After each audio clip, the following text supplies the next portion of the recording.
Assalamualaikum warahmatullahi wabarakatuh. Apa kabar sahabat At-Taqwa yang dirahmati Allah? Semoga sahabat semua selalu mendapat limpahan rahmat dari Allah Subhanahu wa Ta'ala, dan semoga kita semua dijadikan hamba yang senantiasa bertakwa serta diselamatkan dari kehidupan dunia dan akhirat. Amin ya rabbal alamin. Nabi Ibrahim merupakan nabi ke-6 dari 25 nabi yang wajib diketahui. Beliau terlahir di lingkungan yang penduduknya masih sangat jahiliyah. Bahkan ayahnya pun bekerja sebagai pembuat berhala yang kemudian dijadikan sesembahan oleh kaumnya. Meski begitu, Nabi Ibrahim tak lantas mengikuti kebiasaan tersebut. Ia justru berpikir bahwa berhala bukanlah Tuhan yang layak disembah. Beberapa kisah Nabi Ibrahim pun telah diabadikan dalam Al-Quran, mulai dari bagaimana ia berpikir dan mencari keberadaan Tuhan, cara dakwahnya, mukjizat tidak mati meski dibakar hidup-hidup, dan kisah-kisah teladan lainnya. Nabi Ibrahim juga dijuluki sebagai bapak para nabi karena memiliki putra Nabi Ismail dan Nabi Ishak.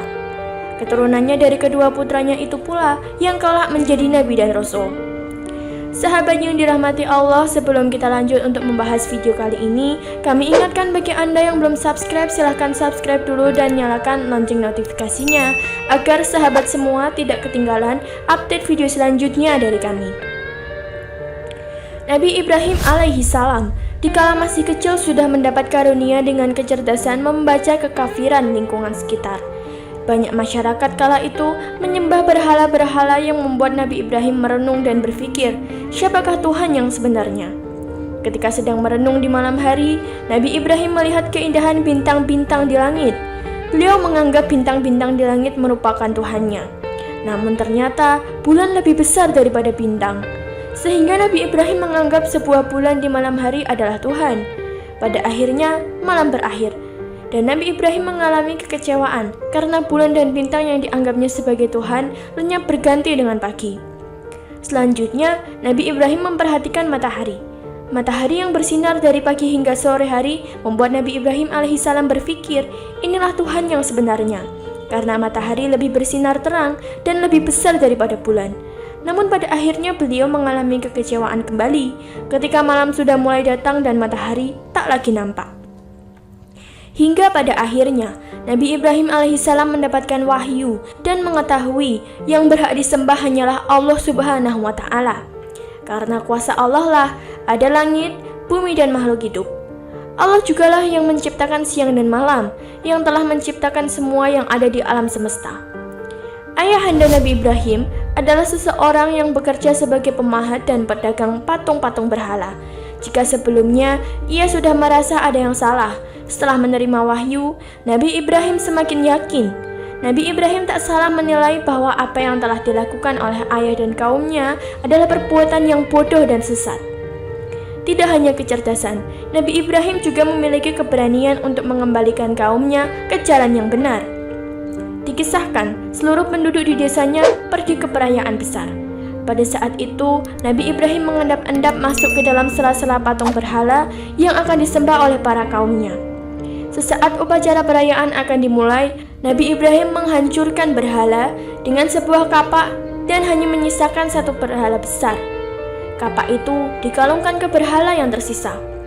Ketika orang-orang kembali, mereka menyalahkan Nabi Ibrahim. Namun Nabi Ibrahim mengatakan bahwa itu semua ulah berhala besar.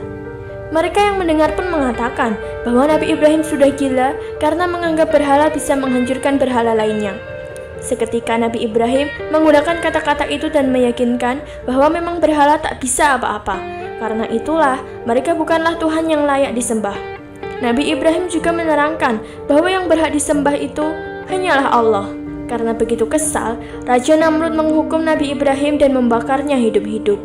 Namun atas izin Allah, api yang menyentuh tubuh Nabi Ibrahim berubah menjadi dingin. Hal ini juga menjadi mukjizat bagi Nabi Ibrahim. Ia keluar dengan keadaan selamat meski sudah dibakar. Penantian Nabi Ibrahim mendapat keturunan tidaklah mudah. Di usianya yang menginjak usia 100 tahun, Nabi Ibrahim pun diberikan keturunan. Dalam kisahnya, kita mengenal dua nama istri Nabi Ibrahim, yakni Sarah dan Hajar. Dari Sarah, lahirlah Ishak, cikal bakal dari bangsa Yunani dan Bani Israel beserta nabi-nabi lainnya. Sedangkan dari Hajar, lahirlah Nabi Ismail. dari garis keturunan Nabi Ismail lah kelak Nabi Muhammad lahir sebagai Nabi dan Rasul terakhir. Tak hanya menanti keturunan, Allah juga sempat menguji keimanan Nabi Ibrahim dengan mimpi menyembelih putra kesayangannya, Ismail. Setelah menyampaikan mimpi tersebut, Nabi Ismail justru begitu taat dan bersedia jika memang itu merupakan perintah Allah. Nabi Ibrahim pun pergi bersama Nabi Ismail ke Mina. Ketika hampir menyembelih putranya sendiri, Allah pun menyelamatkan Nabi Ismail dan menggantinya dengan kambing. Dari peristiwa itulah, Allah Subhanahu wa Ta'ala juga mewajibkan ibadah kurban bagi seluruh umat Muslim. Sahabat yang dirahmati Allah, itulah tadi penjelasan singkat mengenai kisah Nabi Ibrahim alaihi salam. Semoga video ini bisa memberikan tambahan ilmu dan pencerahan bagi kita semua. Jika ada pertanyaan atau pendapat dari sahabat semua, silahkan tulis di kolom komentar. Dan terima kasih telah menonton video kali ini. Wassalamualaikum warahmatullahi wabarakatuh.